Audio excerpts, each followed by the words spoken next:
Hey, what's up, DCWF fans? Welcome to DCWF Full Tilt. I am Numbers de Borrasini, and sitting beside me today is Kristen on commentary. What up, Kristen?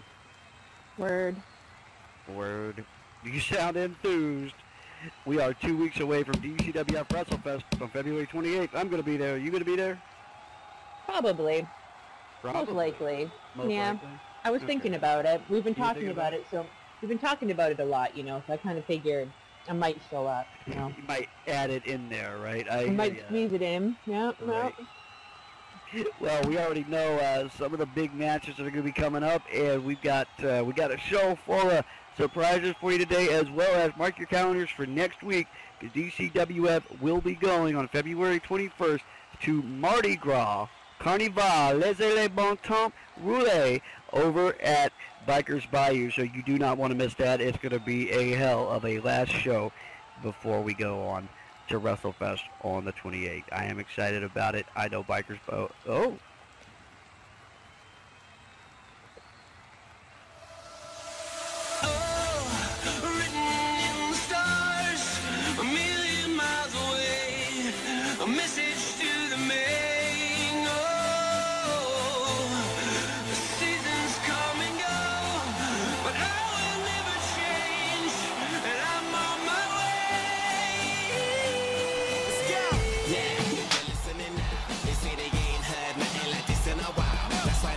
On so many different dials, cause I go more hits than a disciplined child. So when they see me, everybody baracks. Man, I'm like a young gun, fully black barack. I cry teardrops over.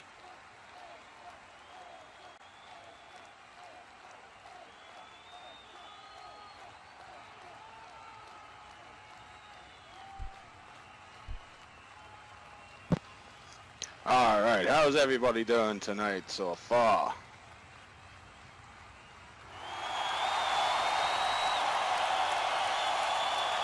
Alright, so let's do a little bit of a rerun back to last week. If you weren't here, you missed it. I came out, I said some things about the bitch, the man. And then, things went a different bit, blah, blah, blah. And he agreed to face me. But he also threw in a stipulation. So, either one or two things is going to happen. Either I'm going to walk away with that nice gold shiny belt, or I'm just going to be walking away with nothing.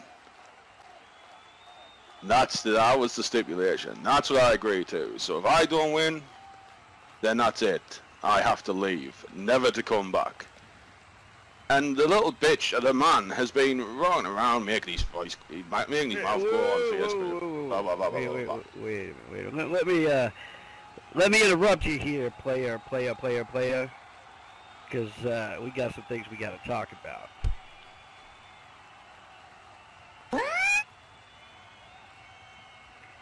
Now, believe me, Jericho Scarbridge, I'm going to get to your ass, but I'm going to talk to this crowd for a minute. DCWF, over its 13 years of history, has had some of the greatest wrestlers wear the DCWF gold. I'm talking about the likes of Big Evil Mandelkorn, Ranma Yoshiro, Vince Easterwood, Numbers the Bull Rossini, even in his own right, Eric Stewart, Basil Winlow, Ace Nightfire. The list is long and distinguished. Voodoo Cooperstone. I can go on for days.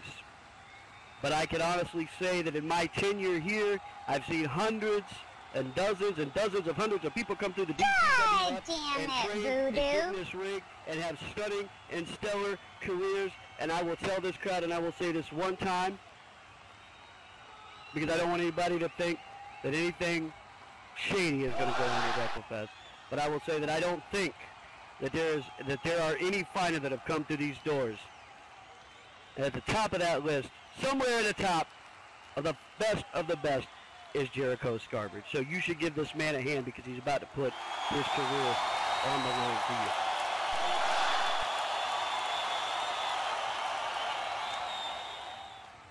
you. Now, all that being said, Jelly, You just might be one of the dumbest human beings I've ever witnessed in my entire life. You are at the peak of your athleticism. You are young, strapping, look like Dolph Lundgren, and you're putting your career on the line. You realize if you lose, you're going to wind up doing sports entertainment somewhere.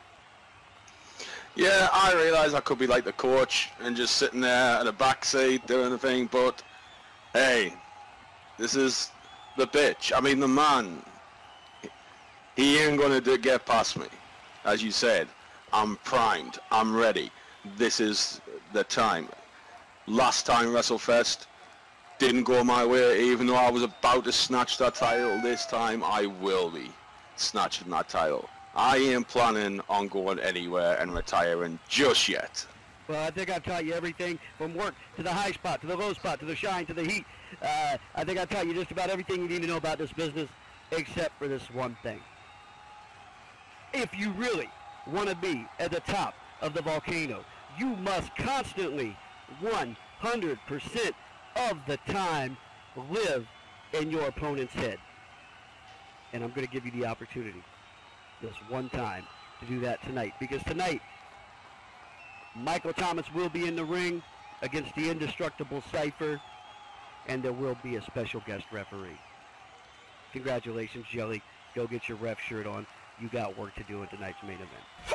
Oh, yes, thank you, Numbers Rosini. Yeah, and I will be completely unbiased, of course. Yes, of course, Kelly. I will be completely unbiased. I guarantee it.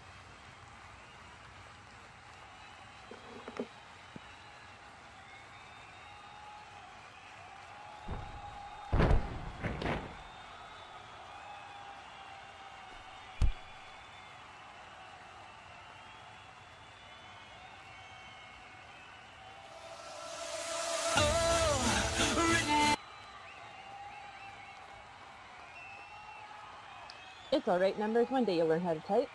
Well, folks, One sounds day. like we got a hell of a main event twist going on for you tonight, with Jericho Scarbridge being the ref. It's pretty exciting stuff. I like it. I like it. I'm looking forward to this main event now.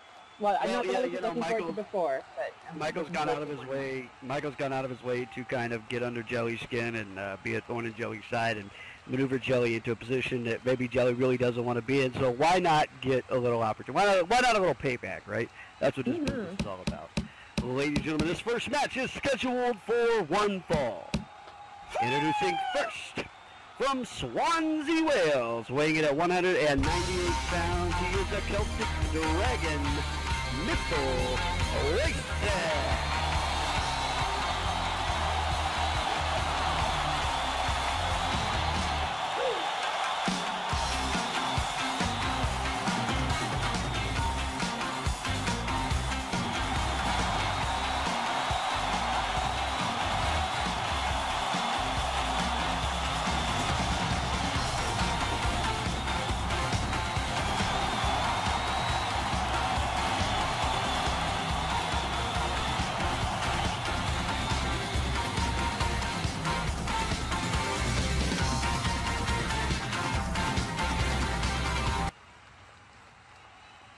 You talk about guys who have held the DCWF World Heavyweight Champion with their heads held high. And here comes another one, ladies and gentlemen, from Las Vegas, Nevada. Weighing in at 285 pounds, he is the gambler, Ace Nightfire.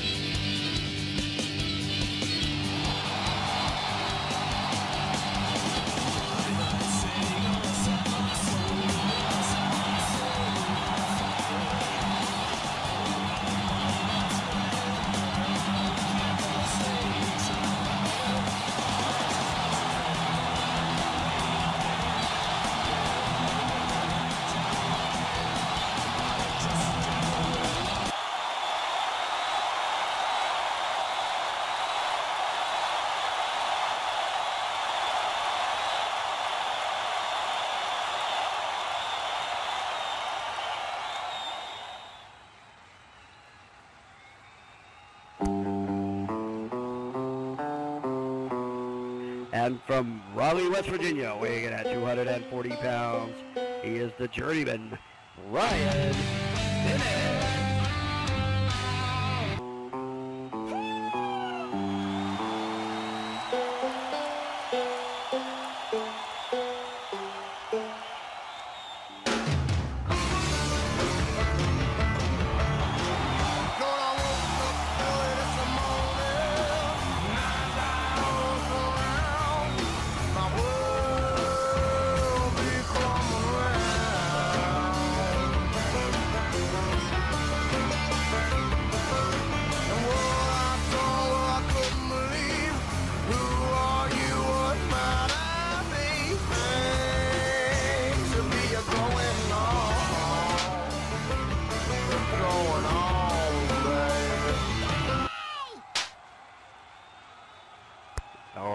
Triple threat action to start off DCWF Full Tilt here today. Mythal Wojciech, Ace Nightfire, and Brian Bennett about to do it for you.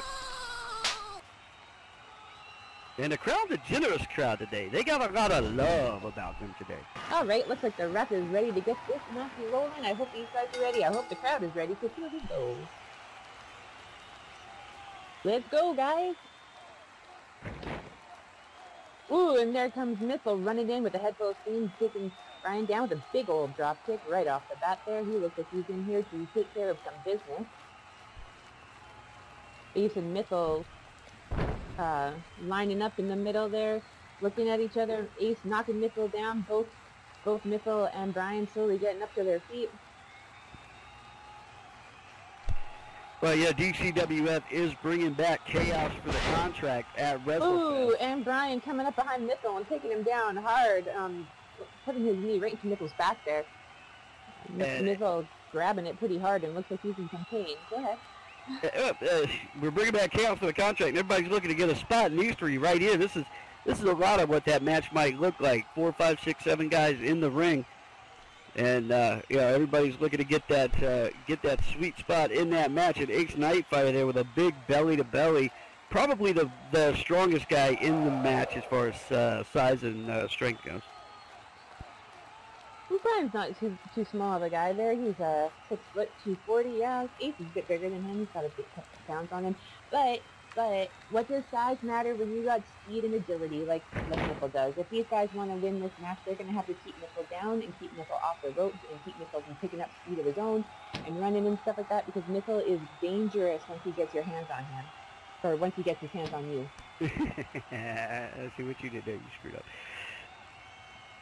And the crowd, a couple people, like I said, this crowd's kind of split 3 ways on this match. Some are cheering for Brian, some cheering for Mythal, some cheering for Ace. Well, everyone's got their favorites, right? Like, Mythal and Ace have been around forever. They're like DCWF alumni. And Brian's kind of, like, Brian's been here once or twice, but this is like his big go this time, and people always like to see somebody come back and make a name for themselves. And there goes Mythal in with those kicks, delivering them fast and hard, some spinning back kicks and rolling soul butt. He's gonna lay Brian out there, and Mythal's got his advantage now, just like these guys didn't need to let him get if they wanted to win, because once Mythal gets on a roll, that's it sometimes.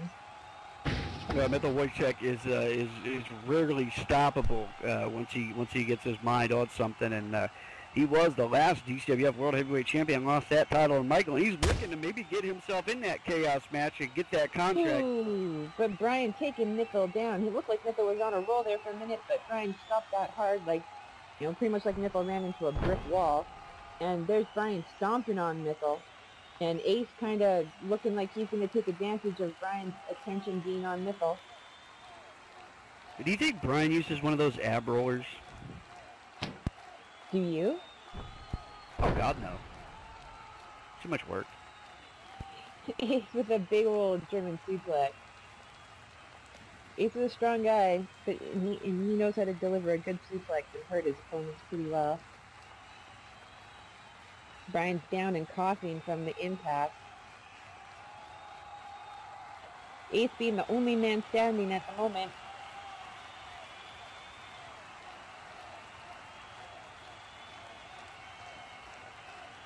Yes, Kelly, he's the last man standing now. Could be, or it could just be a triple threat. just standing. Ace not taking this moment to capitalize on his opponent's being down. Maybe he wants to lay in some more pain. The opponent's getting up, and Nickel going for a drop kick, or a kick to the gut, and hitting Ace. Ace grabbing Brian and with that spinning spine buster. Planting him right into the mat. Mithil Wojcik making his way to his feet. Ace Nightfire and Mithil Wojcik have faced each other plenty of times. They got each other's rhythm. They got each other's number. And Ace Nightfire staying on Brian Bennett, giving Mithil Wojcik a little bit more breathing room here. Don't know if that's going to come back to haunt him later or not. Oh, maybe that is his new name, the Skinny Spine Buster. Let's go with that. I like it. Skinny Spine Buster for people with skinny spines? The Skinny Spine Buster. Brian looking like he's feeling the effects of this match some at this point. Nipple kind of taking cover in the corner, letting the other two bigger guys duke it out. Everyone looking like they're a little worse for wear as this match continues on.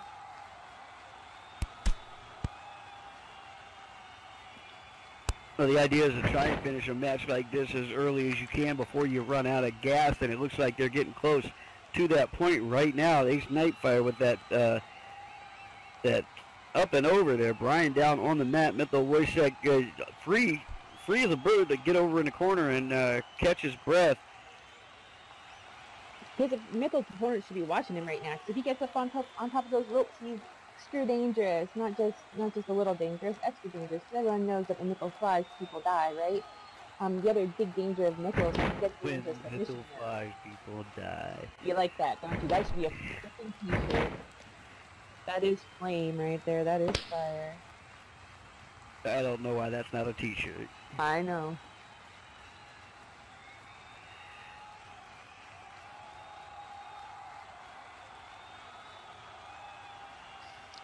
Kelly out there screaming for our man Ace and Brian.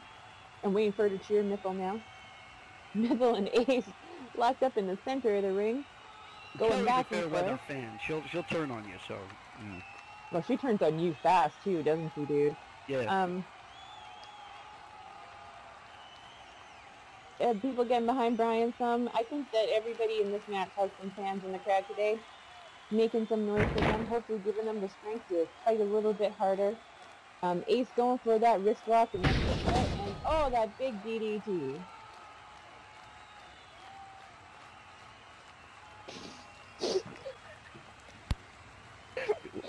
You got the giggles. I was reading what Kelly said. You've never heard that expression before? It was just the whole thing. It caught me, okay? Leave me alone. I don't know if they had turds in Canada or not. There's just the timing and everything. All three men kind of slowing down here. They did not finish this match fast like you recommended. Instead, it's become a long drawn-out battle of wills and strength and fortitude. It's going to come down to which man can dig the deepest and last the longest here, I think, today. Mithil Wojcik on his feet, Brian Bennett on his feet, Ace on his ass, looking to get up.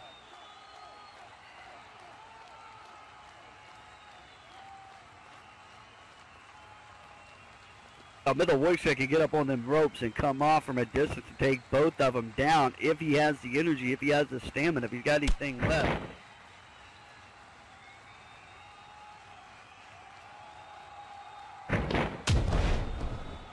Oh, I know, and Annie ain't calling somebody old. Who's old? You? Annie. Yeah, you are. Annie called somebody. Anyway, Brian and Ace in the middle of the ring here. Brian really just laying in the hurt, it looks like. Trying to keep the control on this match. And going for that big wrong turn DDT. Looks like Ace is down for the count. Brian, if he's smart, he's going to go for a pin here and see if he can get the win, because Mithil looks like he's a little exhausted in the corner. And Brian must be smart. There goes the pin. But too slow, too long a wait. They gave Mithil way too much time to recover. Mithil's got enough gas left in the tank to come after Brian. And looks like he's gonna try to manhandle Brian around the ring. I know you like a little manhandling, so you must be enjoying this. What are you trying to say? And Mitchell going for that tie clinch. Here's where Mitchell Wojciech's martial arts background comes in to help him in a wrestling match. He's able to throw a series of blows and kicks to get himself positioned for something bigger and that armbar takedown. And Mitchell knows how to work people's joints and knows just how to make it hurt as much as possible. And you can see the pain on Brian's face as Brian starts to fight his way back up. You know who else knows how to work people's joints? Sparky? Yeah, but Sparky's not here. Mitchell is, so we're watching Mitchell beat the crap out of Brian right now. And he looks like he's lining up and taking aim at Ace. Ooh, and there goes Mitchell off the rope for that Dragon Banana, but getting caught by Brian and slammed to the ground. Brian going for the pin, Ace stomping on him, breaking it up. Ace this time having too much time to recover. That's the problem that's going on here, is that two men keep facing off against each other, and the third man keeps getting so much time to recover from his injury, from the beating he got, that it's like he's refreshed by the time, you know, by the time someone's going for a pin. They're ready to go again. That's the trick in triple threats, right? There's Ace with the big discus clothesline.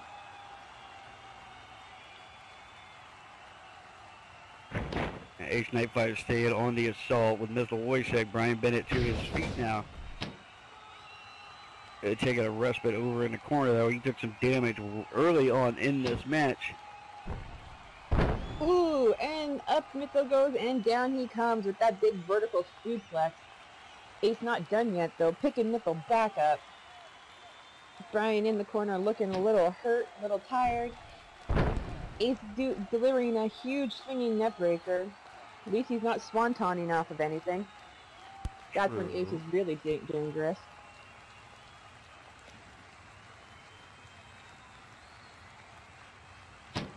Ooh, and here goes Ace for the face breaker. Boom! And Mr. Wojciech has been planted into the mat.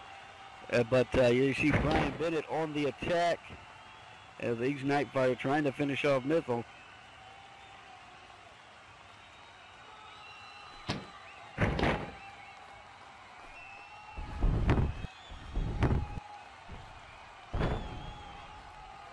Two count only. Brian Bennett in with that leg drop, saving Mitchell, but also, you know, saving himself. You don't have to be the one to get pinned to lose this match.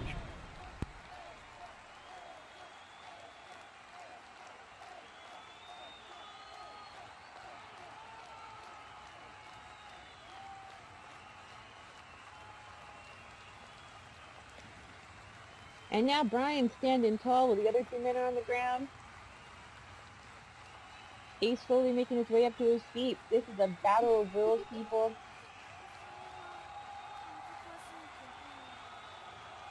All three of these men leaving nothing in the tank.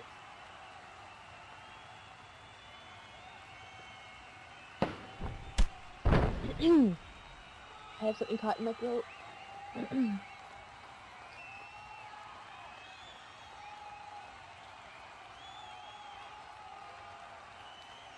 And another discus clothesline from Ace Nightfire. Picking up Brian Bennett. Brian Bennett counters that power bomb. With a rubba dubba dub dub? Yep, he did. He hit that expertly too. The rubba dubba dub dub. The rubba dubba dub dub. That's what that move is called. If you didn't know, now you know. Ace, Brian taking Ace down hard, but Nipper coming up behind Brian. He's got Brian locked up. Taking Brian down to the mat, hanging on for dear life, not willing to let go. That root naked choke locked in. He's holding on to it. Referee checking it out. And Brian goes out. Ladies and gentlemen, here is your winner, the Celtic Dragon, Mithil Oyster.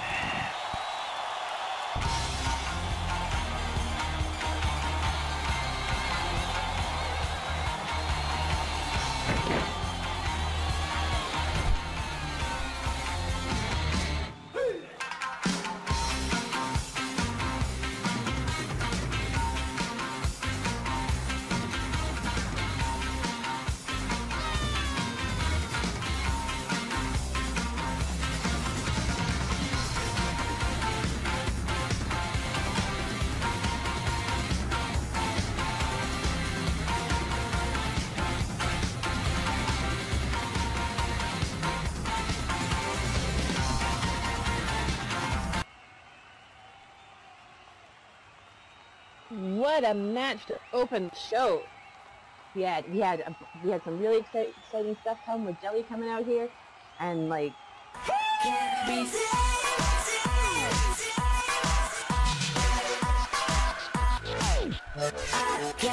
sick, devils don't know me, I can get a bit crazy. Have to get my way, yeah, 24 hours a day. Everywhere just gives me mad attention.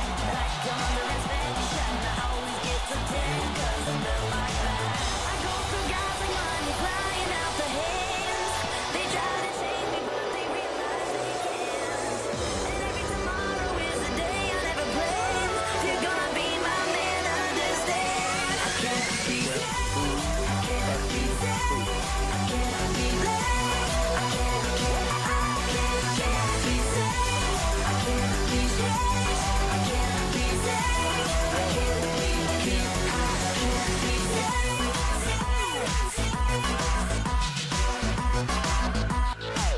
I can't be sad. If there was a question about my intention.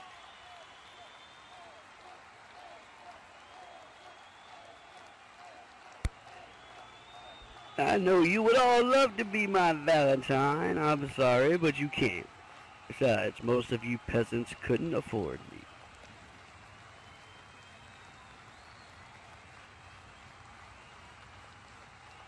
And I have a man, and I know he's going to spoil me later. Those of you listening at home, I'm reading. So, getting to the point, why am I here yet again?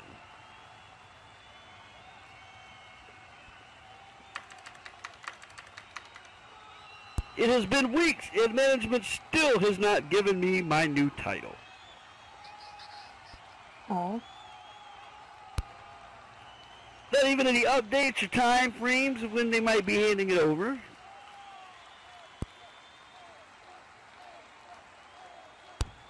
I thought they might just be preparing it for me, cleaning it up, disinfecting it from the dirty peasant who held the little, but no.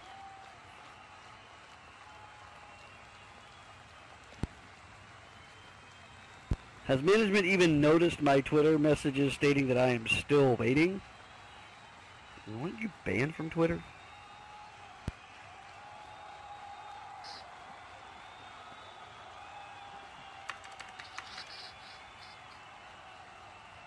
And as I said before, the so-called female roster in the DCWF are basic, untalented, unattractive, uneducated, disgusting animals. I am the whole package and the only one deserving of that vacant title. I should be the DCWF Women's Champion.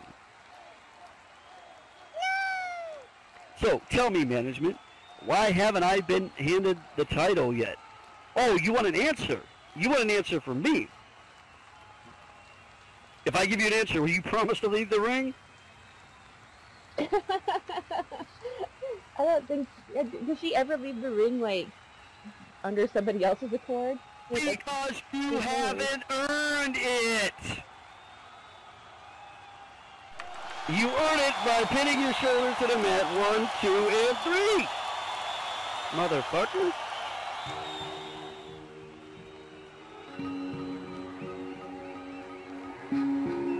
Uh-oh.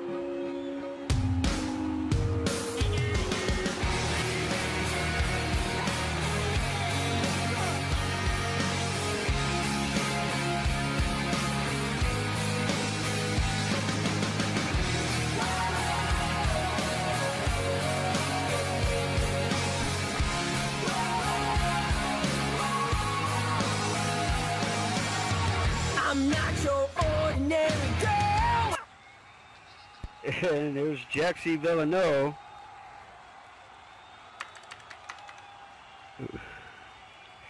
who actually holds the women's contract right now.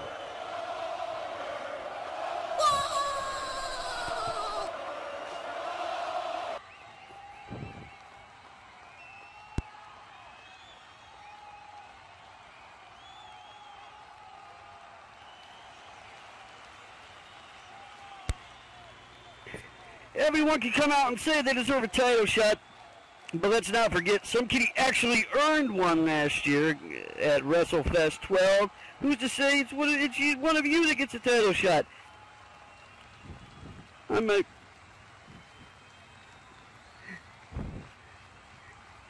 There's not even enough time to polish numbers down. Why is it always got to be about me being bald? Because you're bald. It saves on lag, doesn't it?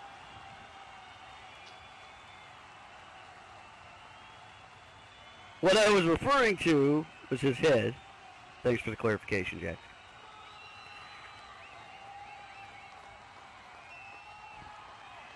If only an ex-DCWF women's champion were here.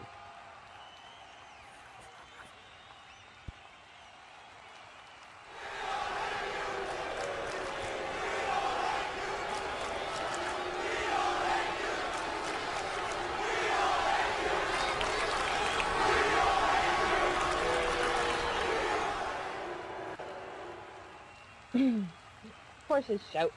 Oh, we have one of these I deserve it things going on. Well, let me join in. I'm going to take a leak. This guy sucks.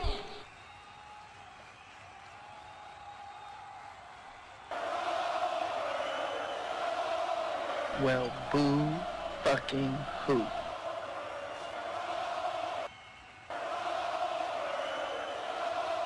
Well, I don't actually deserve it. When I think of the endless hard work I put in years ago to challenge and defeat Nanny Godley for her DCWF Women's Championship at WrestleFest 4, me being able to walk out here and say I am in is light year weak, really. Honestly, really, I do not deserve it. 4 months ago, I led you all atop of the War Games cage. I led Ari onto the stunt chopper.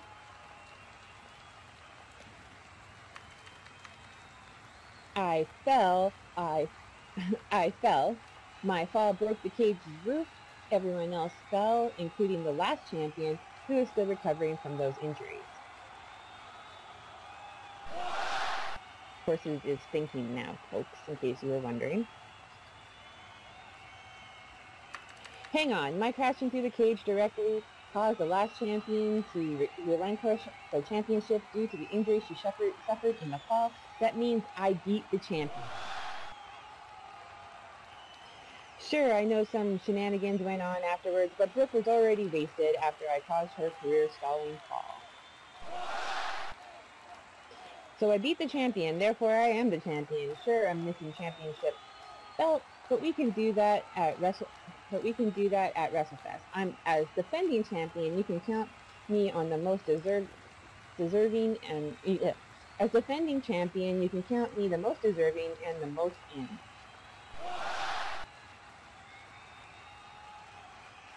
I'm going to take a leak. This guy sucks.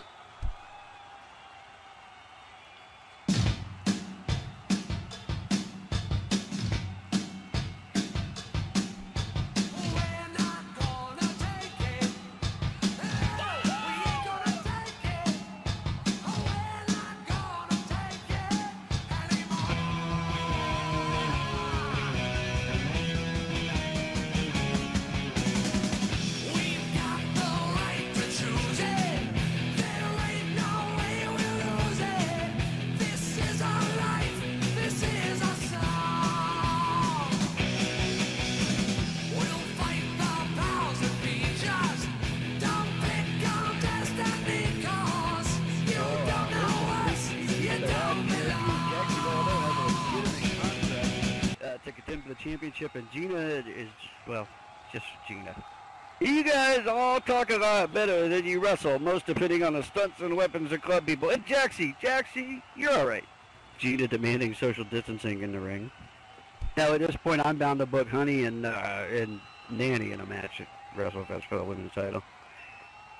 Declaring yourself worthy is bullshit. You guys should prove you are worthy, but I know that's too hard for folks like horses.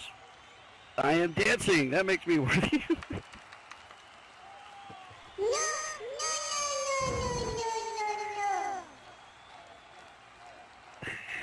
Oh, this is getting good.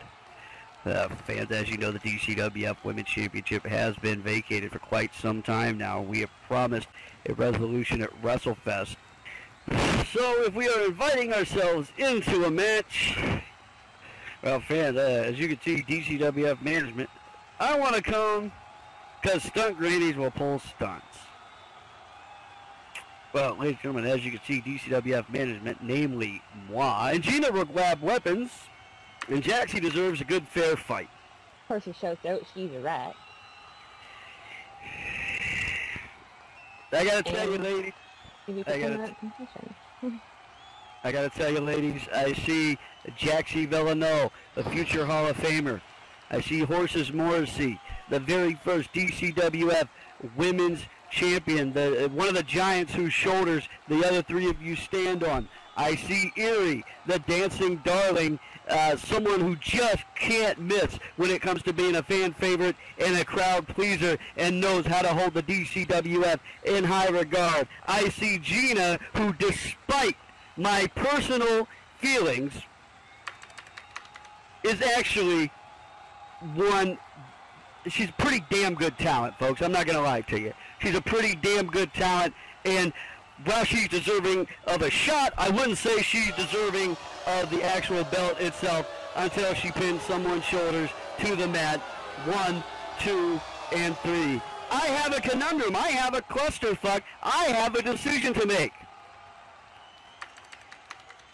Ladies, this is who is going to compete for the DCWF Women's Championship at WrestleFest. Congratulations, Jaxie Villeneuve. Congratulations, Horses Morrissey.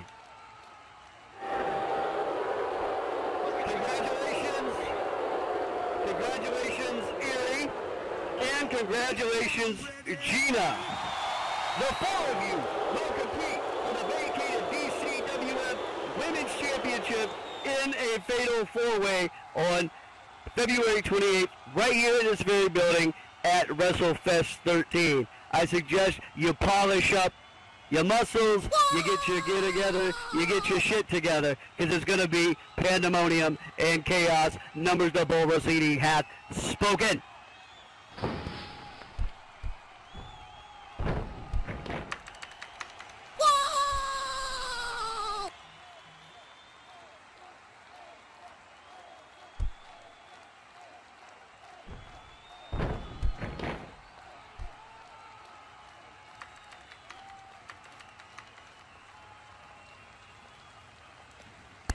When in doubt, make it a four-way. Player, player, player, player. You didn't, did you, just now? Like, did you really do that? Ladies and gentlemen, this next match is scheduled for one fall. Introducing first from Central Europe, Asylum City, weighing in at 155 pounds. She is the Dark Siren, Samantha Foxy.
And from Sao Paulo, Brazil, weighing at 159 pounds, she is the capoeira striker, Vanessa De Silva.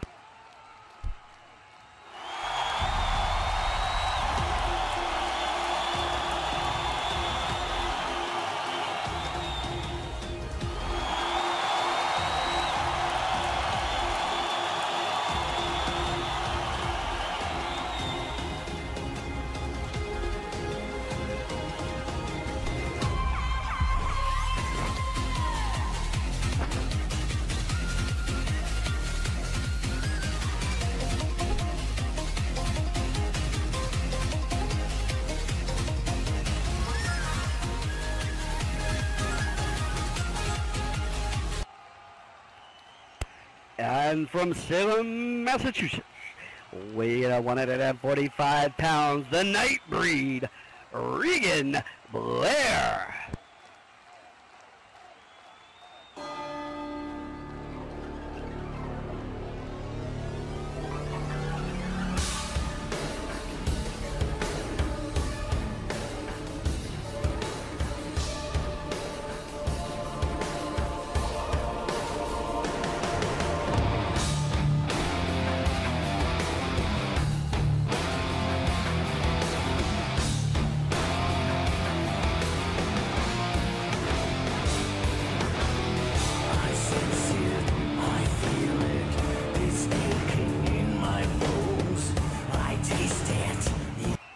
Be queen of the volcano after WrestleFest. Vanessa De Silva, Samantha Foxy, and Regan Blair, all right here for you on this Sunday's Full Tilt.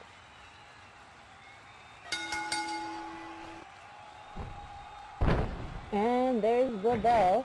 And right out of the corner, Regan running over and taking Vanessa out. Samantha Foxy coming off the ropes and delivering some big punches right to Regan's midsection. Moving fast and furious here. All these women looking to win this match tonight.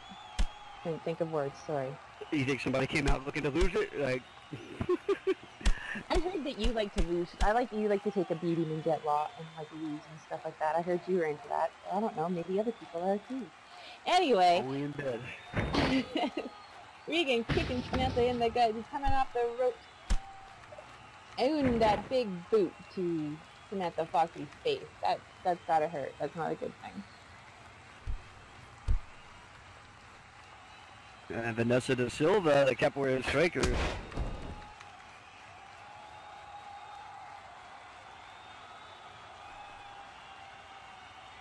I had no idea my note card was covering me, sorry. Vanessa went for a big springboard wheel kick. Samantha got up and grabbed Regan and threw her out of the ring. Everything's happening all at once. It's chaos and bedlam, cats and dogs living together, all that stuff. And a little bit of sports personship going on there in the ring. Regan outside the ring, slowly getting up. Of course, this is a triple threat, so no countouts, no DQ, all fighting action.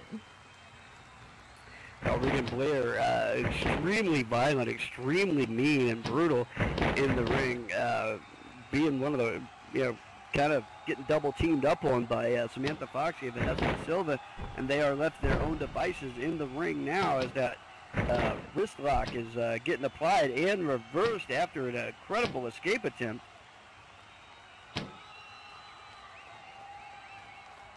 Vanessa locking in that arm, going for that kick, and she's getting it. It's landing squarely on Samantha's head. Samantha's pretty tall, so that leg extension probably helped her reach a bit better than she tried to punch her or something. Vanessa going for the pin, Regan running in, stomping on Vanessa, and kind of stomping on Samantha at the same time.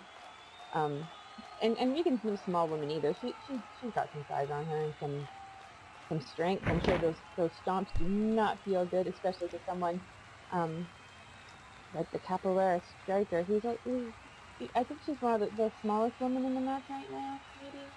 She's shortest, I think. Yeah, but she knows like Brazilian dance kung fu. Capoeira. I just feel like there should be music while she's trying to do it, you know. Banana-wee, banana-wee, banana. Remember the movie? You don't remember the movie. What movie? It's called Only the Strong. Check it out.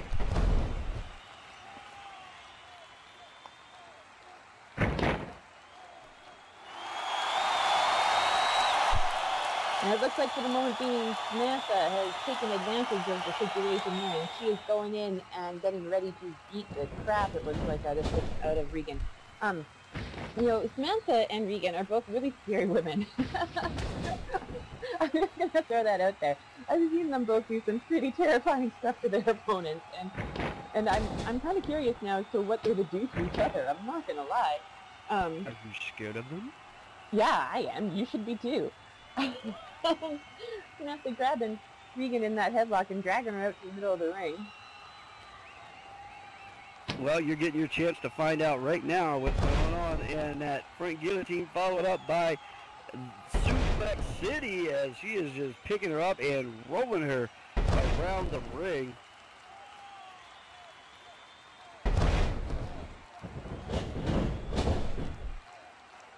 And followed up by the pin. 1, 2. But she's only going to get a 2. And Samantha's not going to wait for Regan to recover at all. She's going to pick her right back up, and Regan's going to deliver a testicular claw to Samantha there. Of course, this is a triple threat, so anything goes. And Regan's in the women's division, is it a testicular claw or is it the speculum? We're just going to go with testicular claw, because that's the traditional name for it. Regan going, picking up Samantha and delivering her to the ground, and Vanessa coming out of nowhere with the big leg lariat.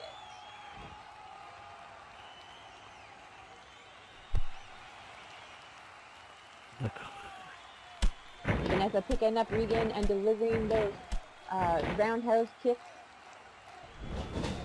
Coming off the ropes and going for a great big corkscrew neckbreaker, taking Regan down and keeping her down hard.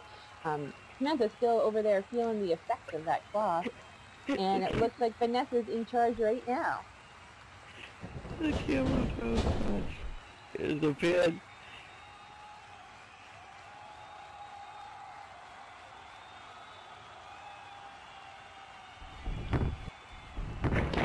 But it looks like she's only going to get 2, and Regan's going to fight her way back out of that. Regan's not done yet. That wasn't enough to put her away. And Samantha's still down, and Vanessa's still going to focus on Regan. Going for those shoot kicks right into Regan's midsection there. Just laying them on, hitting her hard. Ooh, and then a leg sweep to take Regan back down to the ground. Oh, I'm even getting IMs as to what this thing should be called. But Vanessa De Silva may be the smallest person in the match, but those legs of hers are extremely, extremely powerful. And when she starts delivering those kicks, and she starts delivering those knees, you gotta watch out.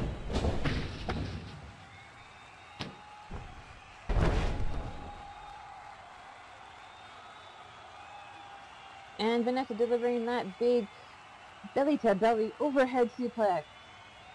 Needing that leverage to pick Regan up and take her down hard. And then coming off the ropes with a great big leg drop. A little fancy leg drop there with some like kicks and hooks and whatever, but still a leg drop nonetheless. It's got a little panache to it, don't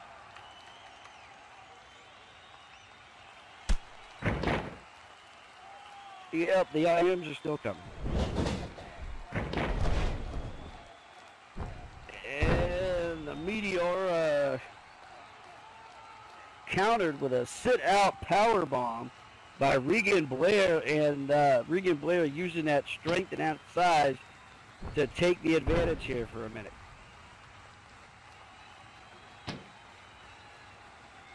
Ooh, and there goes Regan with that great big kneeling powerbomb, and she's going in for the pin. This might be it, folks, because Samantha still hasn't been able to get back up to her feet. Regan's in control, but it looks like she's only going to get a 2 count.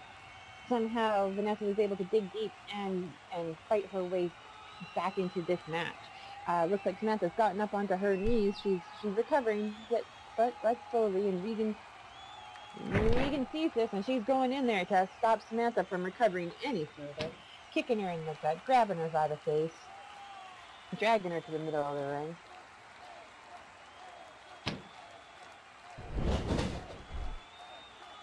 Whipping her towards the ropes.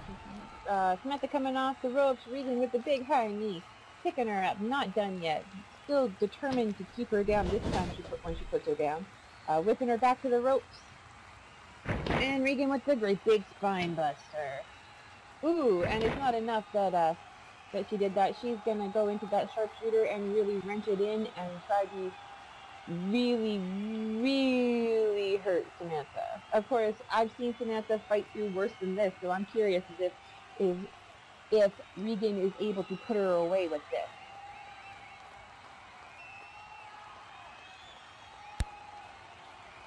Well, Regan Blair with that sharpshooter locked in, and Samantha Foxy making her way over to the ropes. Vanessa Da Silva worse for wear, but away from the action right now, getting a chance to recover. Recovers quickly, and a big super kick. Of course, Regan was right. This is a triple threat. She could have held on to that sharpshooter as long as she wanted. It didn't matter that Samantha made it to the ropes. I don't know. Maybe Vanessa should have let them beat each other up a little bit more. But nonetheless, here comes Vanessa off the ropes with a great big cyclone kick to Samantha's face. And Vanessa Da Silva in charge of things right now. Regan Blair and Samantha Foxy both on the mat. Here's the pin.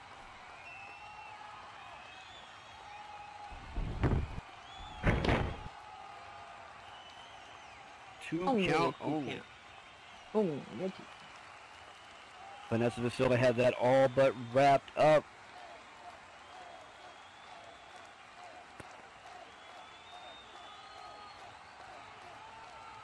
And Regan Blair behind Vanessa now, giving her a tap on the shoulder. Kick right to the midsection. Vanessa Da Silva finding herself in a little bit of trouble.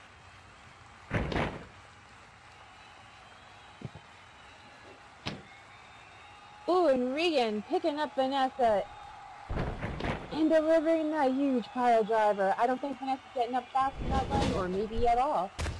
Samantha coming off the ropes and delivering a big boot to Regan's face. Samantha Foxy able to recover while Regan and Vanessa were going at it and capitalizing.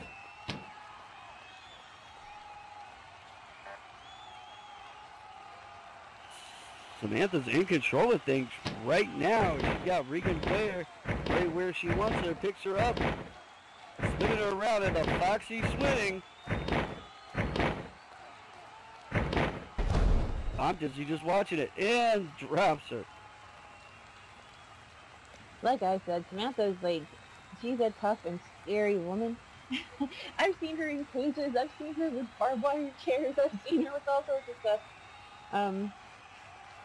Yeah, just, it takes like a wrecking ball to take this chick down. She coming like a wrecking ball. Anyways, Vanessa picking herself up, pumping herself up, getting ready to go in there. She's dancing, she's bobbing, she's weaving. Apparently Samantha is completely oblivious to what's happening behind her, so she's a little dizzy from the swing. And here comes Vanessa up the rope. Ooh, but she is stopped fast with an exalted lariat. And the pin. 1, 2, 3. Ladies and gentlemen, here is your winner, Vanessa Da Silva.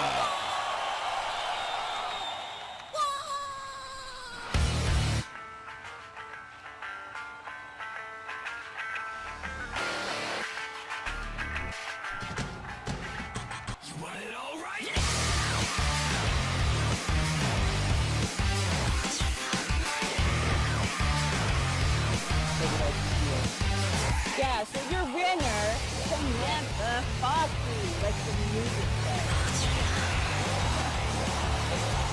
That's totally my bad. I can see chat.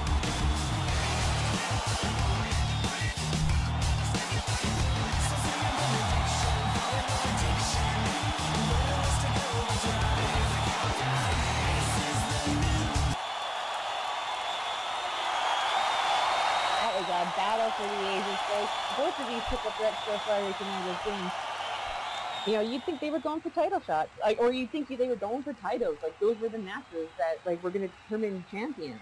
High quality stuff here. I hope you guys are all enjoying this show so far tonight.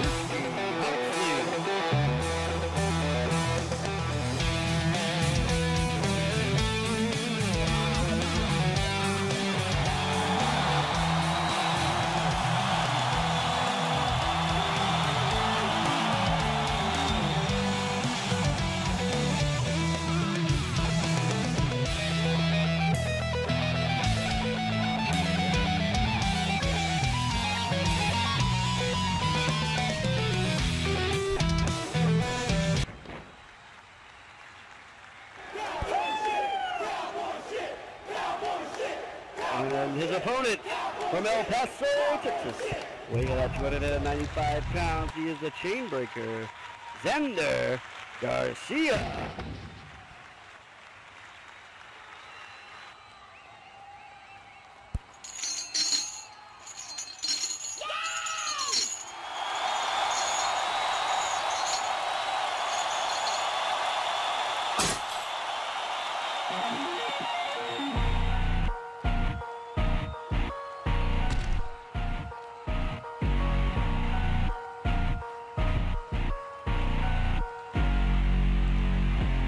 Gon' give it to you.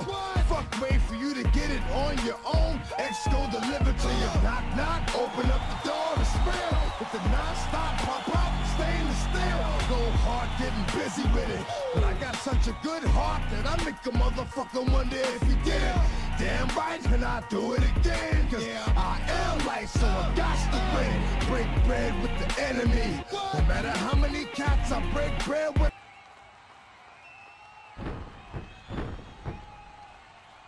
Xander asking Drew if he's ready to work. Drew saying, you know it. King hug. The two men the two men shaking hands.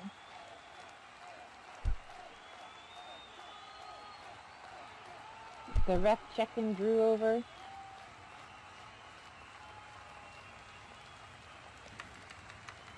And checking out Xander. Apparently Drew is clean today.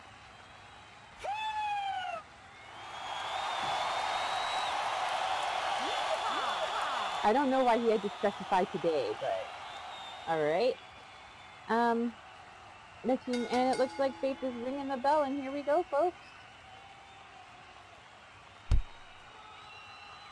The two men squaring off, coming to the middle of the ring. And locking up. Xander right away going in for that wrist lock. Drew counting. Xander countering again. And pulling Drew into a side headlock. Xander got a little bit of size and muscle and everything on Drew. Drew's definitely got his work cut out here for him today, but he is a vet, and that's where he has some advantage. He knows how to get around a lot of things like these holds, like he just showed there. Flipping right out of the waist lock and reversing it. Xander showing that he's no slouch, and he knows how to do that too. Kind of a anything you can do, I can do better type situation we got going on here, I guess. Xander bringing Drew back into that side headlock. Looks like these boys are really going at it here today. Drew proving why he's where he is in the DCWF. Xander trying to show himself as somebody that's an up-and-comer and ready to make a splash. Drew sending Xander to the ropes and taking him down that armbar takedown and wrenching it in real good. Size doesn't matter so much when you're manipulating someone's joints, so that's smart of Drew. Xander delivering that armbar takedown right back to Drew. Again, like I said, anything you can do, I can do better type situation. I don't know which man is feeling it more. I know that no matter what, both are feeling those takedowns and those holds and the squeezing and the pulling and all that.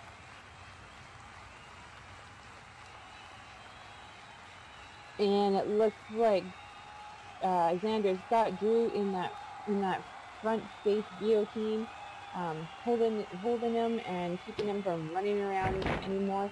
And it looks like Drew's going to go for the Northern Lights suplex, and he's going to hold it for a pin, and he's only going to get one. It was a valiant effort, maybe too quick, maybe too early in the match to try to go for a pin, but given Xander's size, I think Drew thought it was probably the best call to make at the time. Xander applauding Drew's effort, and Drew chuckling to himself. The two men circling each other, showing some good sportsmanship, appreciating each other's talent, and what they can both do in the ring. Locking up again, Xander going for a suplex.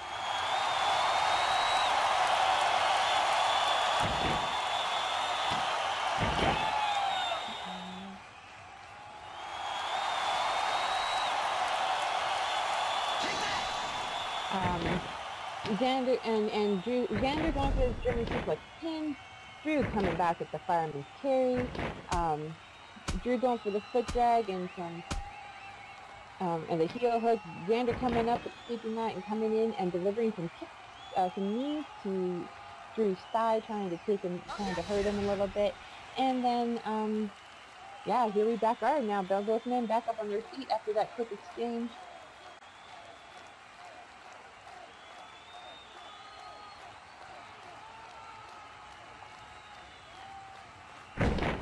Drew saying, all right, let's turn it up a bit then. And that thing we just saw happen, and it looked like it hurt.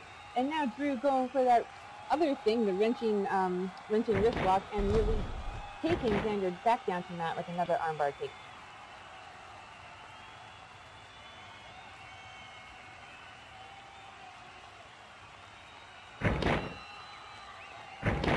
Both men fighting their way back up to their feet, locking it in again. Xander going for that wrenching wrist lock. Pulling on Drew's arm, maybe even harder than Drew pulled on Xander's, and going for the Northern Lights suplex pin. It looks like he's only gonna get a 2, folks.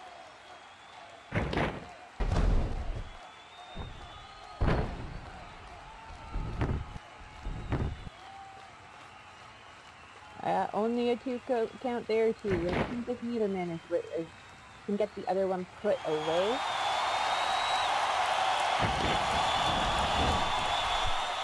Drew coming off the ropes with a great big rolling elbow, using Xander quite dazed. Drew going back in for the kick, but Xander catching Drew's leg, and Drew saying, "Uh-oh."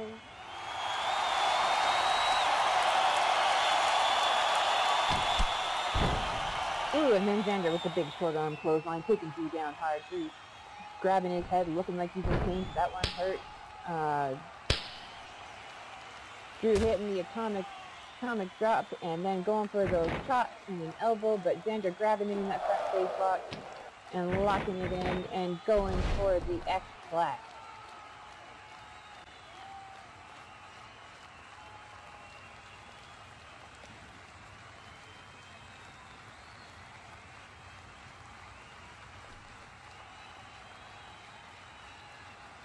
Drew making his way up to his feet. Xander looking a little tired at this point.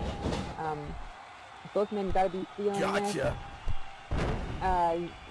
Drew running in, and Xander taking Drew over the ropes with a trap suplex, and Drew landing way out there in no man's land, and the ref starting her count. And Xander in the ropes, climbing out of the ring. Right, am I alive? Sure.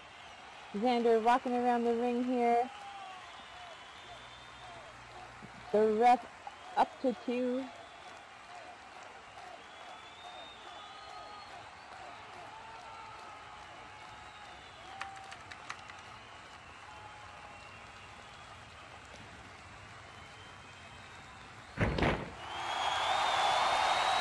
The ref up to 3.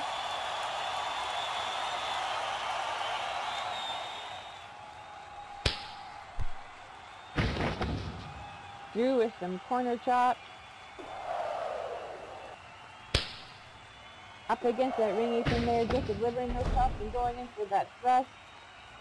But Xander coming back with the, I can't ever say that one, I want to just say orange, just catch orange.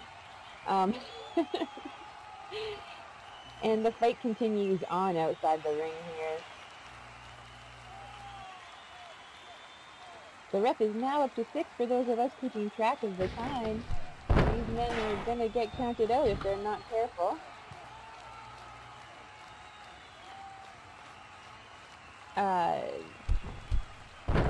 Xander seems to have hit his head and is a little dazed by that. Drew taking this chance to slide inside of the ring. The ref up to 7.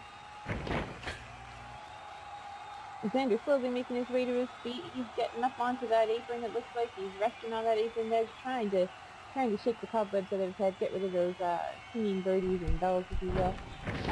Drew waiting for him, getting ready, coming off the ropes, and delivering a big drop kick to Xander's knee.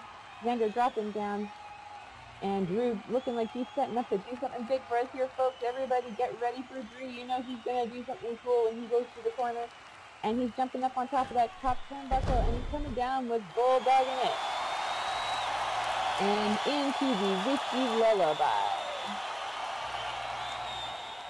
The ref is dropping down and checking Xander, seeing if he's going to hang in there or if he's going to tap out, whatever he's going to do.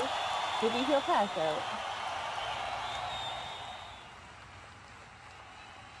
Xander screaming no. The ref is counting to 1. Because Xander's foot's on the ropes.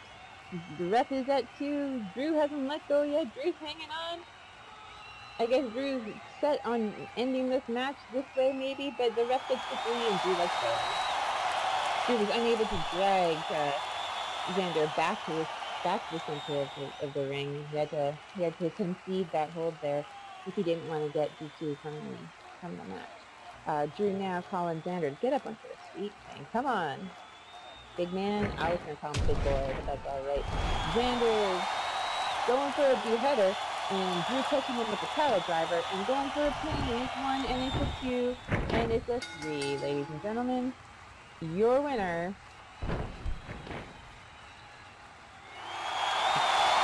Drewski Hawksley.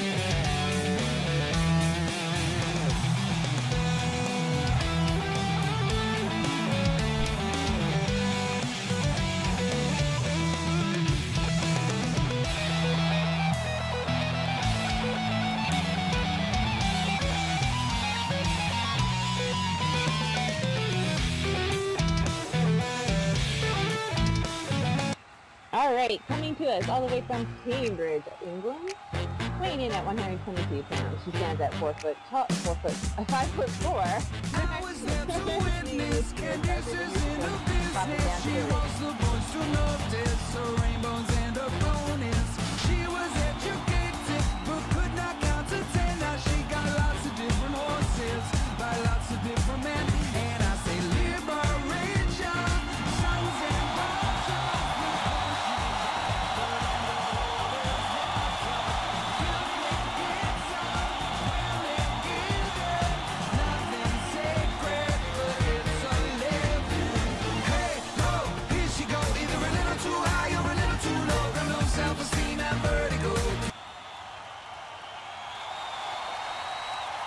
And her opponent, standing at 5'10", weighing in at 156 pounds. She comes from Great Yarmouth, Norfolk, England.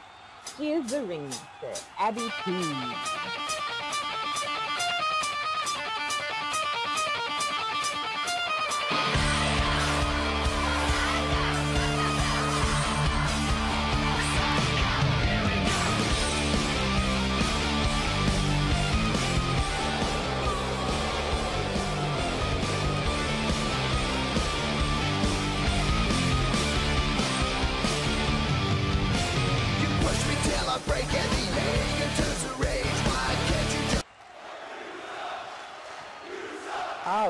folks, all right. Are you ready for this one, Bert? I think I am ready. Kira Scarbridge has earned herself the right to face Kimberly Smith for the SLCW Women's Championship. It looks like that's going to happen at WrestleFest, so Kira Scarbridge is gearing up for that, and Abby Tood in the ring. She's a hair flipper.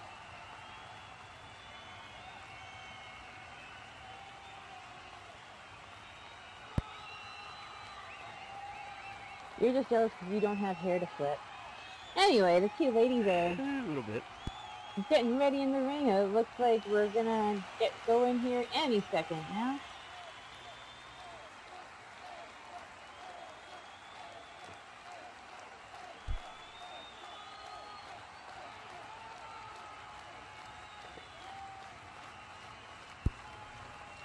Everybody wants to talk shit about my hair or back there.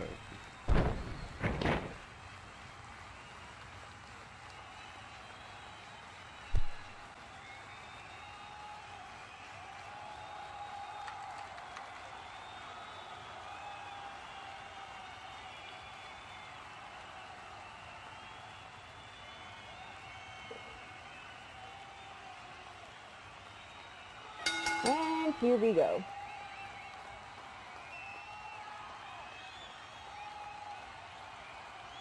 All right, Kira Scarbridge looking to cut her teeth on Abby Tood before WrestleFest on February 28th. Abby Tood looking to get a win over a decorated athlete like Kira Scarbridge right before WrestleFest.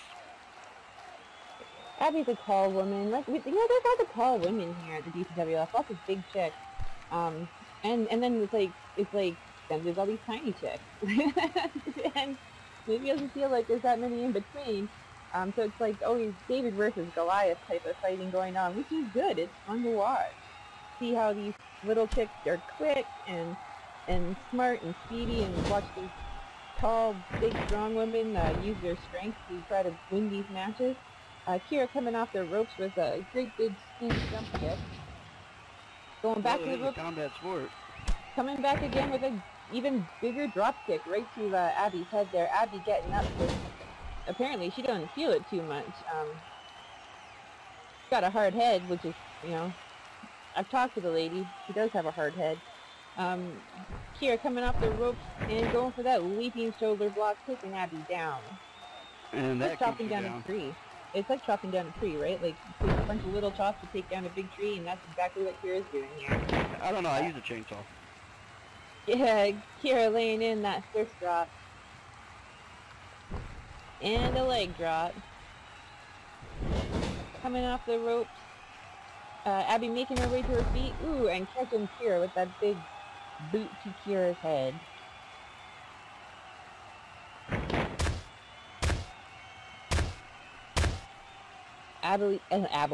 Abby delivering some stomps to Kira's chest and midsection there. Kira not liking it too much, it looks like. This match might come down to who has the harder head. Abby telling her to stay down, sweet.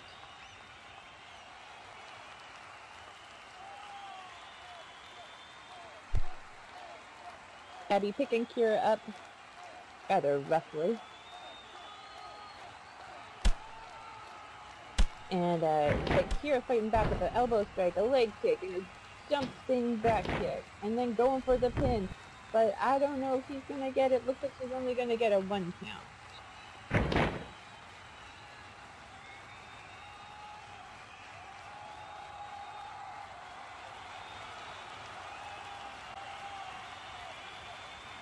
And Kira getting a little bit of a workout here against Abby Tood just a couple weeks before WrestleFest, and big slam.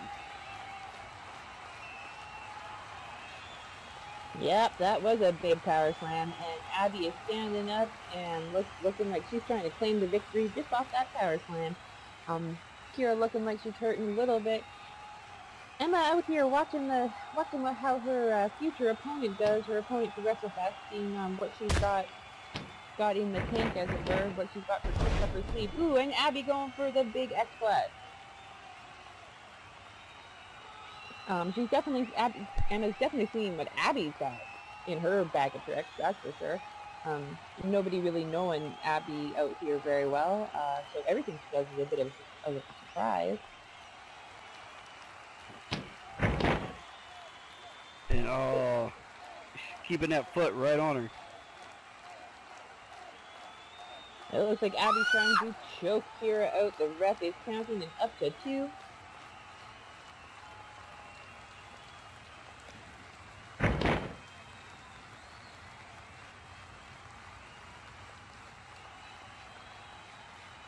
Up to 4. Abby letting go of that choke.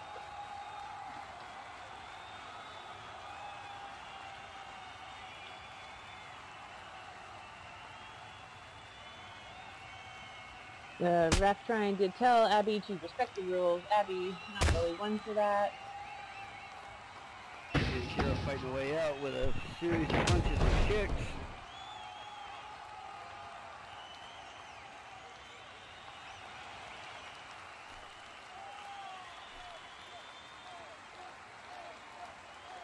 Off the rope and gets caught. Abby Toot in control of this match right now, and a big knee to the face. I can see the roll up. 1, 2.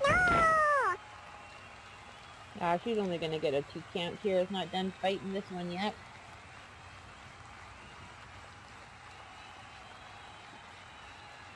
Because telling the ref how to do their job always works out for wrestlers. Abby's going to remind Stacy to count faster. And then she's going to tell Kira to stay down, because wrestlers always listen to other good advice like that. Kira getting up and delivering some punches right to Abby's midsection there. Abby coming back with a big old kick, and ooh, going for the freak spectacle. And going for the pin. No! Where is he? Only gonna get that. She's only gonna get a 2 count. Yeah, I said that much. Said that much at first. Kira Scarbridge getting that shoulder up, showing a little bit of fight, but she's got to find a way back in this match. Abby's still in control right now. I'm picking up Kira and kind of just like, you know, roughing her up, it looks like. Ooh, but roughing her up a little bit too long. Kira coming out of nowhere with that rolling elbow, taking Abby to the ground. Kira running to the corner. Jumping up on that top rope. Saying, let's fly. You know, she is the wife of the air show. And coming off with that flying elbow drop right to Abby's midsection.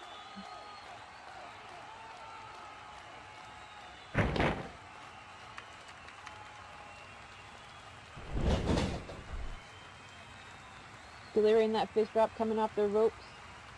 Abby slowly making her way up to her feet. Kira stalking her, waiting for Abby to get up. I think Kira's going to come in with something big here. She's waiting, she's watching Abby. Abby's making her way up. Both women a little tired. Kira running in. And going for the 1-up. What was that? It was the 1-up. And pinning Abby. And it looks like she's going to get a 3, ladies and gentlemen. Your winner is Kira Scarbridge.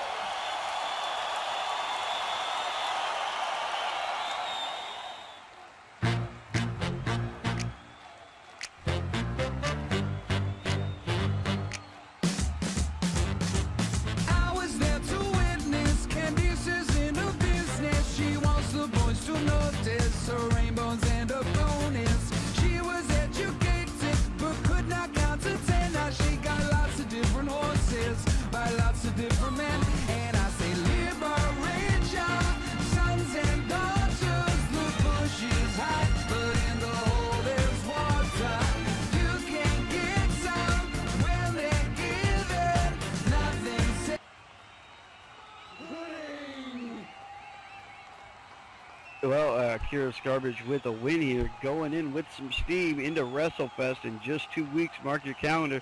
Mark your calendar. Coming to us from Baldwin, Florida, weighing in at 118 pounds, standing at for it.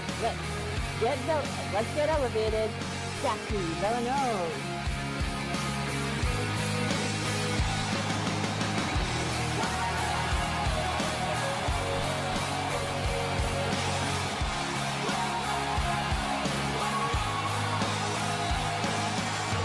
I'm not your ordinary girl. When I first came into this world, I was born without.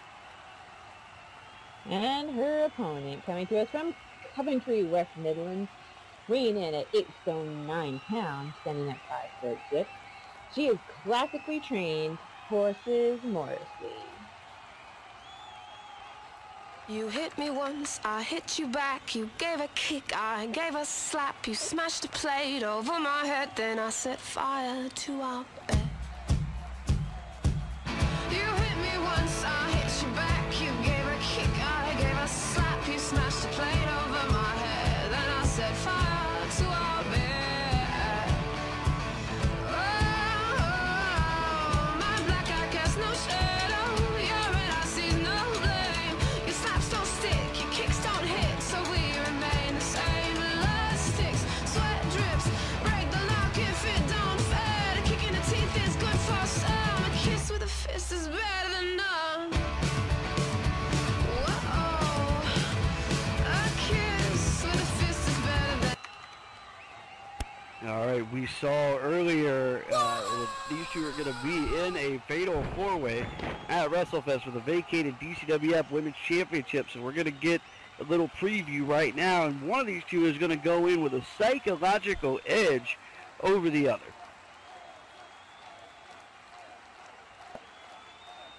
You think? Yeah. Like I was trying to explain to Jericho earlier, it's all about being in the other person's head. One of these two is going to get in the other's head this match right here. Yeah, but horses is insane. and Doesn't matter. Jackie never seems to let anything bother her. But Jaxie's a cat. That's what I'm See what I'm saying. saying? Like neither one of them's Nothing on the level. bothers her.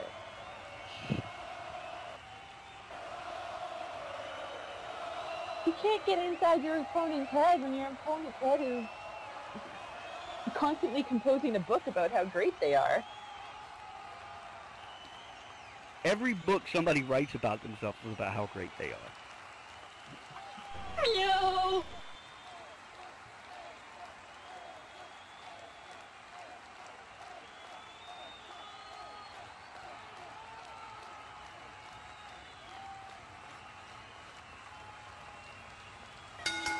In any case, this is definitely a preview of what's going to happen at WrestleFest on February 28th, and the two ladies walk up in the middle of the ring. Jaxie whipping horses to the rope, horses coming off the rope, and Jaxie delivering that big enziguri, taking horses down, but horses not staying down, horses getting back up because she's got a hard head. Jaxie coming off the ropes and going for a hurricanrana. Horses again getting back up. Coming off the ropes herself. Ooh, and Jaxie going for a big body drop. Horses making her way out of the ring. She's getting, for lack of a better word, owned here in the opening minutes of this match. Yeah, but this is Horse's tactic, right? Go outside the ring, gain some space, take a break. But Jaxie coming over the top with and landing on horses with that tope con hilo. Suicide dive.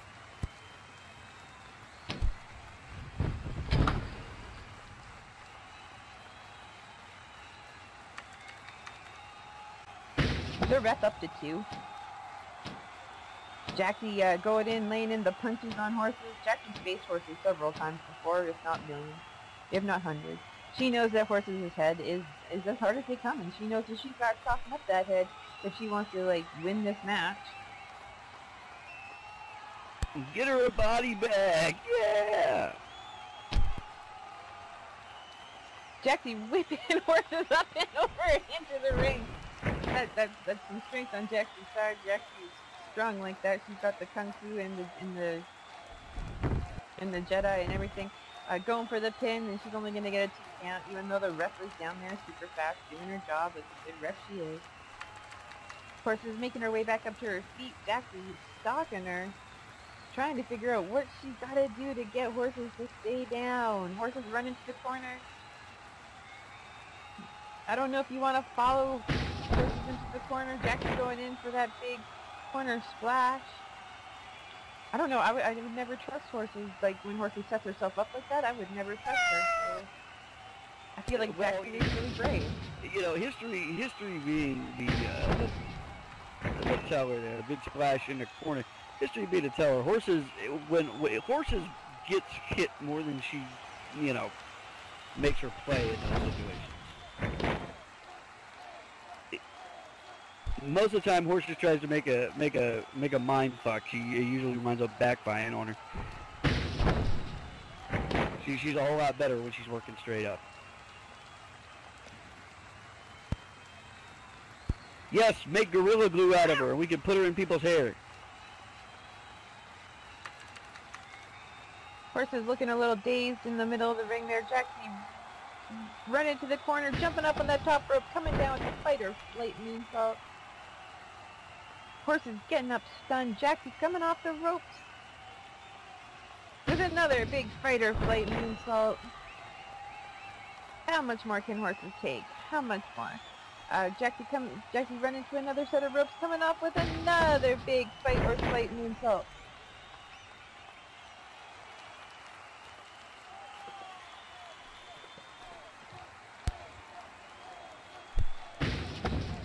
And another one.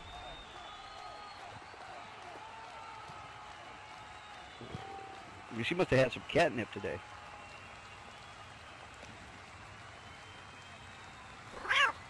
Jackie letting out a mighty roar, trying to intimidate Horses.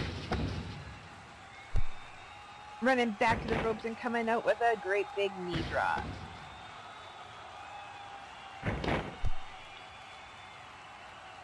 And another knee drop. Jackie really just owning Horses here. I don't know what Horses' strategy is or if she has one. Usually she has a bit of a strategy, but whatever it is, it has failed her today. And here comes Jackie with some more knee drops, not letting up, going for the pound pin, kissing Horses on the nose, and she's only going to get a 2 count from that.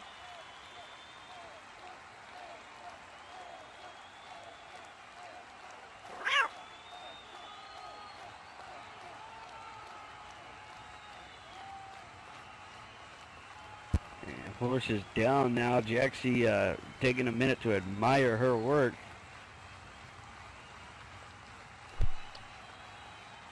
Jackie going to pick Horses up. Horses flopping like a fish away from her and trying to crawl her way to the ropes. Sometimes, if you could sandbag your opponent, do it. Horses flipping outside the ring here. I'm waiting for her to, like, call for a timeout or something. There's no timeouts in wrestling. Jackie going for that suicide dive. And missing. Horses standing tall.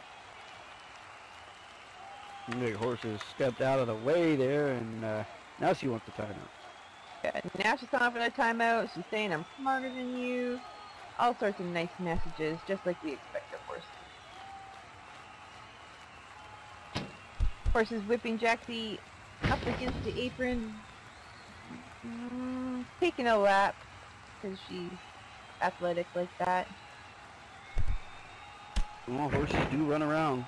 And coming up with the West Midlands facelift. The what? West Midlands facelift.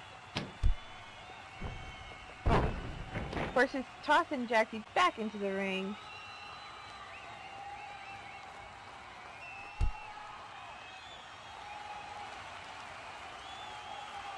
Climbing up onto the apron. Taking her time, getting into the ring.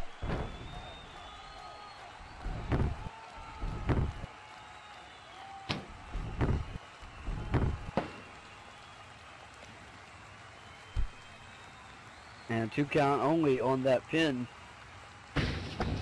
Horses back up to the top. Splash. And again.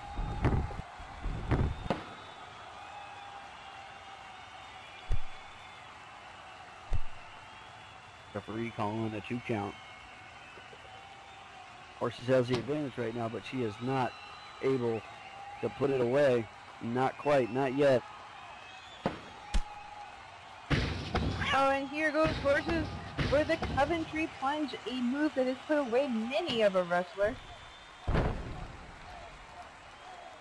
And going in with the matchbook pin with her feet up on the ropes, but I don't see the ref. The ref sees it. Jackie's swearing in Cat. Horses still only getting a 2 count even with her feet up on the ropes. But she was Horses what? kicking like a snake. Her feet were up on the ropes. But she still only got a 2 count. She's swearing in Cat? Or Jaxie was swearing at Cat. Horses hisses like a snake. And now Horses is throwing a hissy fit at the ref. Jaxie slowly making her way to her feet. Horses saying this is a disgrace, looking like she's getting some type of warning or words from the ref.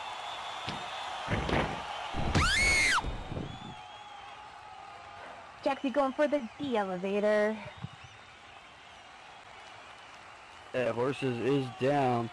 Jaxie Villeneuve is on top of the world right now. She has all the advantage. She can wrap it up right here. Ooh, and Jaxie locking in the kitty tamer because that other stuff wasn't good enough. And Horses tapping quickly, not even like waiting 1 second. And it looks like we have our winner, folks. Go ahead. She gave up too easy on that. You can go ahead and announce Jaxie the winner.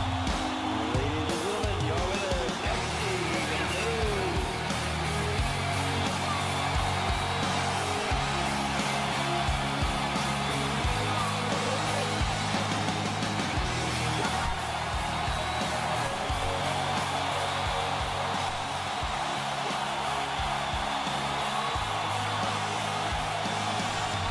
I'm not your ordinary girl. When I first came into this world, I was born without a heart.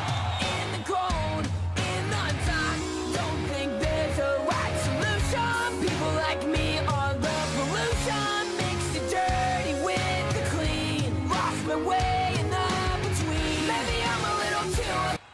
Weighing in at 180 pounds, standing at 5'6", he is the indestructible Cypher Nova.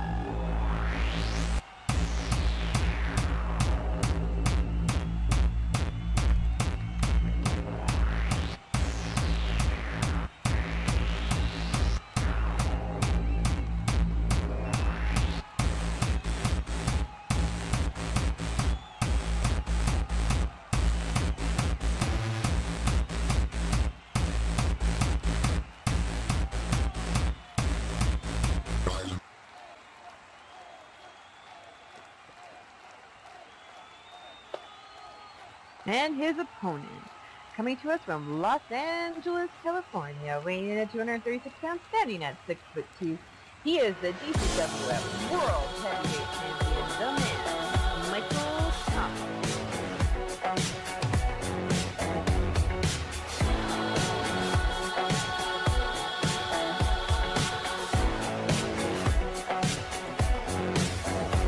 Jelly does know easier to rest the match, not complicate.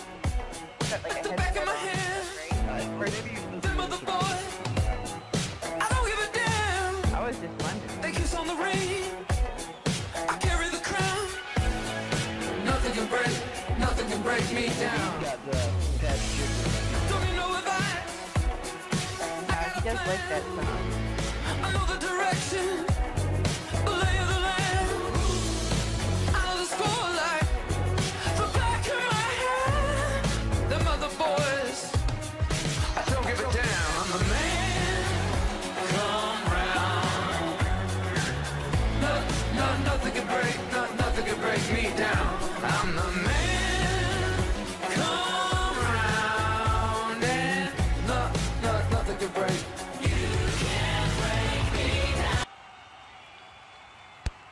All right, here we go.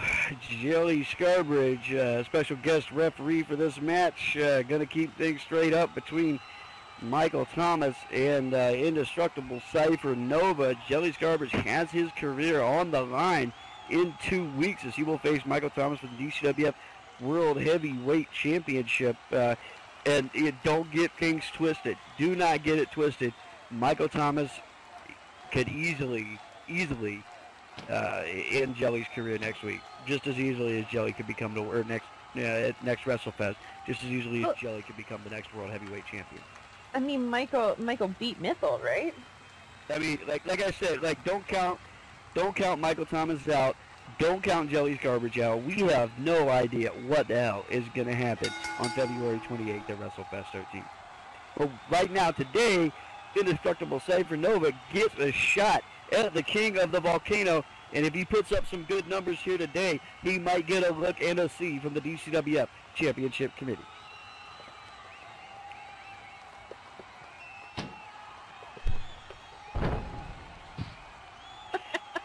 Does that irritate the hell out of you or what? Yes.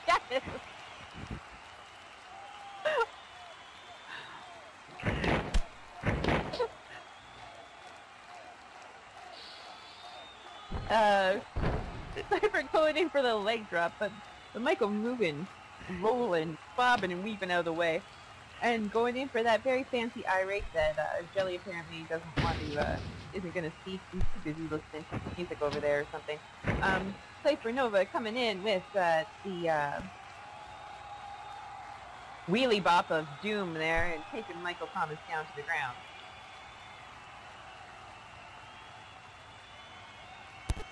Yeah, Michael Thomas is down. I'm just trying to find ways to work that word in for the rest of this match, just to get under your skin. And Cypher Nova going for the hydraulic spring board, and yelling some stuff about boys and girls and Cyro Beast and Beauty's welcome to the DCWF Valentine's Day full tilt, and screaming a bunch of stuff, and then going for the blue screen.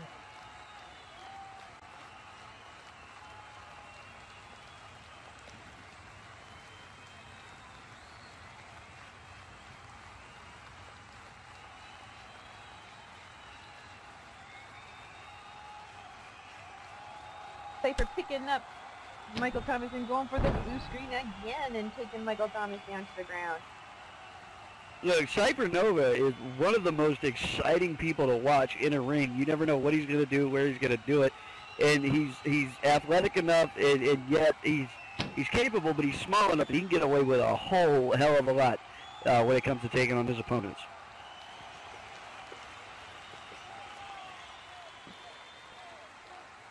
And Cypher Nova picking Michael Thomas up, looking like he's in control at the moment. Michael Thomas, I think he's a little dizzy, he's a little winded, he's a little everything, a little confused by those flurry of moves that came from Cypher. Jelly making sure to tell Michael that he's got to do better than this. Rubbing it in there just a little bit.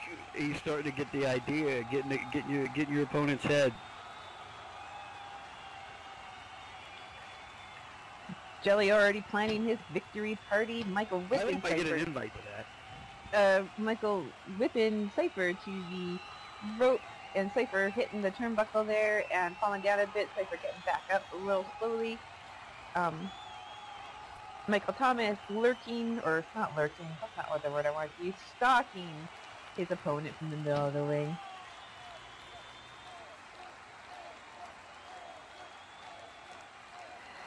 Jelly bobbing his head so fingers. Oh.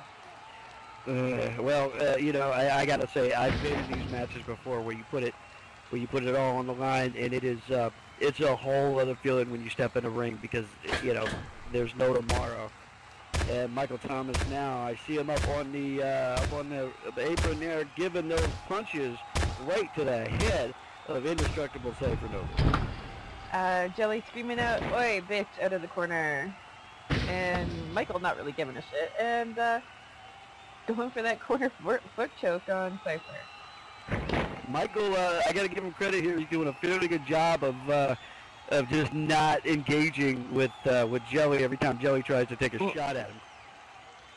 Well, you know, Michael's a champion, and he did work hard to get here. I mean, he knows He knows. And he's watched lots of champions before him. He's not like he's some rookie who just happened into the position. He worked his way up from the bottom. He knows that you gotta concentrate at least somewhat and like not get distracted by the other bullshit that's happening around the ring. Because there's always bullshit happening around the ring, is there not? It's DCWF. We are just tons of bullshit around here. Lots of it coming from a single source sometimes, but today from a few. Because I am the bull and you are the shit. Together, it's just bullshit. Michael Thomas grabbing Cypher by his foot there and dragging him into the center of the ring and going for a pin.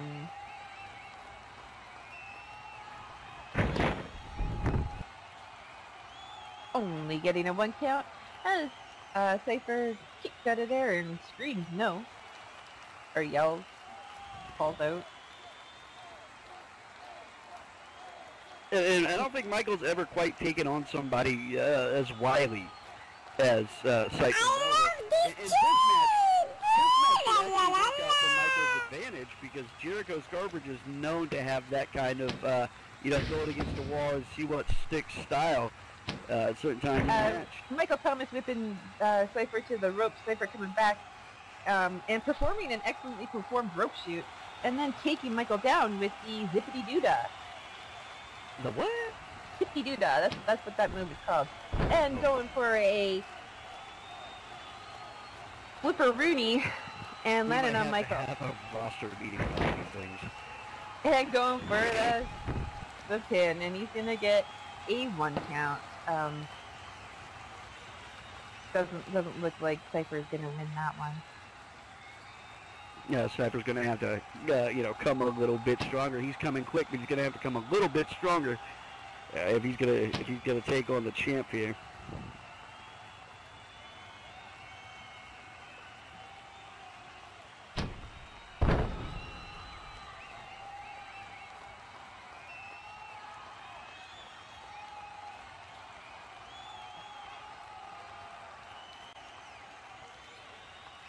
And Michael with a great big STO. And standing there looking like he's pretty cool for a second. Well, he does claim to be the man.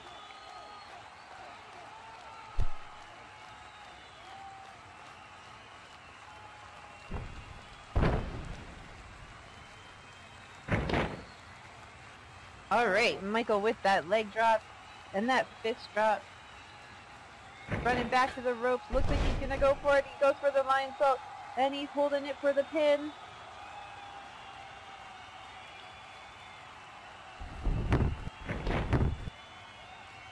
But Cypher is gonna kick out. He's not gonna stick this time, and the match is going to continue on.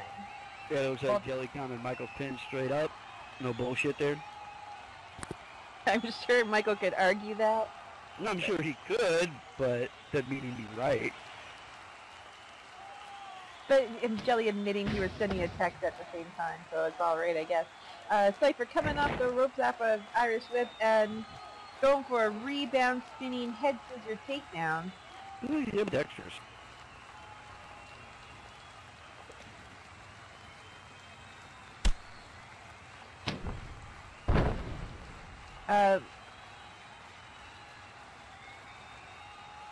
Cypher Nova going for a blue screen. Picking Michael up.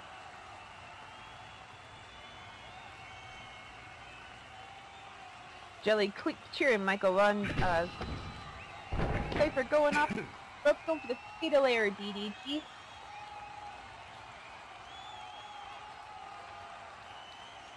Springboarding off the top rope there. Cypher Nova definitely giving the champ a run for his money here. Going for the pin. He's only going to get a 2 count. The champ is not done yet. Which is good. I think Billy was just cheering for him. Yeah, let's go Michael. Clap, clap, clap, clap, clap. So, yeah, right there. He was like, let's go Michael. I see that's sportsmanship. Cypher coming up with the big flippy net breaker. You're right. I go see half of what comes up on tag.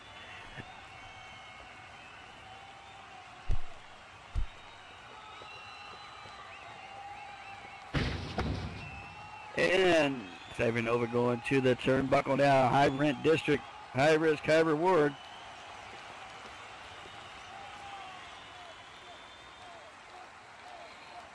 Michael making his way to his feet. Oh, and Michael using the old noggin and getting out of the way. Cypher jumping high up in the air and then coming down and just landing on his feet because he saw that Michael got out of the ring. Good recovery. Yeah, great recovery. Michael looks like he's getting something from underneath the ring. Jelly being like, well, look at you, Michael. Michael reaches under the ring and puts something on his head. Cypher going for the suicide dive, but missing.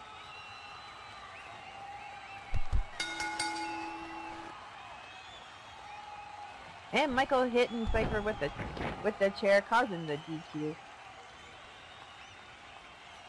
Yeah, Cypher might should have stayed in the damn ring, but it looks like he's going to get the win anyway by disqualification. Your winner is Cypher Nova. What the hell?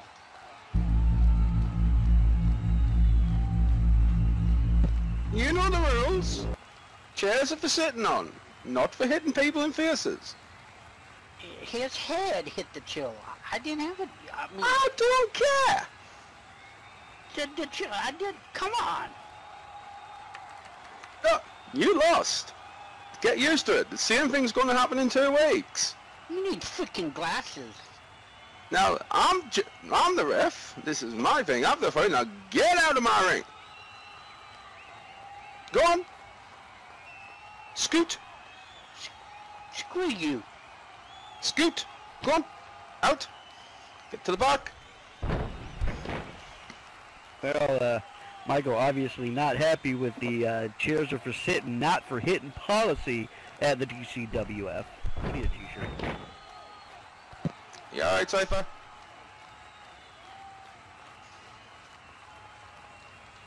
Go on, you're going to help me plan my victory party. And Cypher Nova picking up a win today over the DCWF World Heavyweight Champion.